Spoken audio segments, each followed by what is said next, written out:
Rescue workers gather in the early morning fog at the edge of Deweyville. This is a community now entirely submerged after days of torrential rains. Most of this water came from an overflowing reservoir, but the river also burst its banks, making this the most severe flooding in more than 100 years.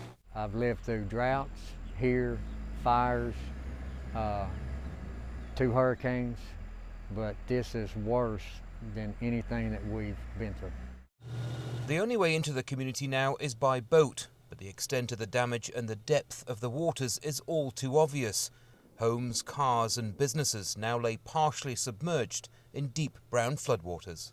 It's been more than a week since the flooding here began, but you can see on the fence line behind me that the floodwaters are slowly beginning to recede. But just to give you an idea of how extensive the damage here is and how long it will be before families can get back to their homes, this is a quiet residential street. Now it looks more like a river. We're gonna be here for a little while, so we might as well have some fun with it. Hundreds of families have been evacuated to shelters across the state. Thankfully, there have been no reported deaths or casualties, but for those waiting to get back to their homes, there is uncertainty. But it's gonna be a lot of cleaning gonna have to be done. It's gonna be a mess. It's gonna be a mess. I don't know what to expect. I'm just praying for the best.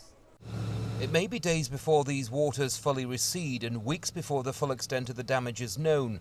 Residents here have lived through floods before and most managed to grab their most precious possessions.